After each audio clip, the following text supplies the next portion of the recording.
Alain, propos d'un Normand.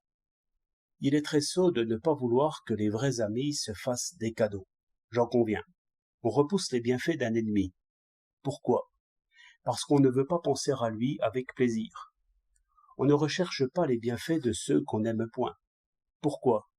Parce qu'on ne peut y penser sans commencer à éprouver une espèce d'amitié forcée.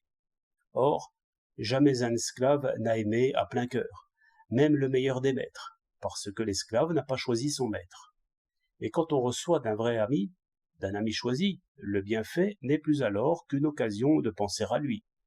Ce n'est donc pas l'amitié qui a besoin des cadeaux, ce sont plutôt les cadeaux qui ont besoin de l'amitié.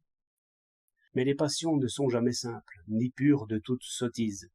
Il n'y a point de culte sans superstition. On veut des serments et des preuves. Ainsi le rite et l'esclavage se glissent partout et souvent viennent tout gâter.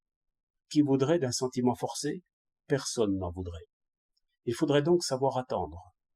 Nous savons pourtant bien, et par expérience, qu'il y a des saisons du cœur, des printemps, des étés, des automnes, des hivers aussi, qui se succèdent plus d'une fois même en une journée.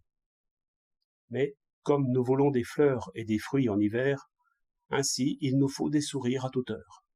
Et, comme si nous voulions payer de la même monnaie ces sentiments forcés, nous forçons aussi les nôtres, semblables à ces riches, qui, voulant jouir des bonnes choses hors de leur saison, ne mangent que de fades primeurs. C'est ainsi que naissent les devoirs de l'amitié et les devoirs de l'amour. De là une comédie compliquée, qui est aussi bien tragédie, et dans laquelle chacun est acteur pour l'autre, et spectateur pour soi. Et, quand la pièce arrive à la 100e, les spectateurs applaudissent encore, et sincèrement, mais les acteurs parlent sans penser. Les jardiniers ont coupé des branches de lilas au temps où elles portaient leurs bourgeons.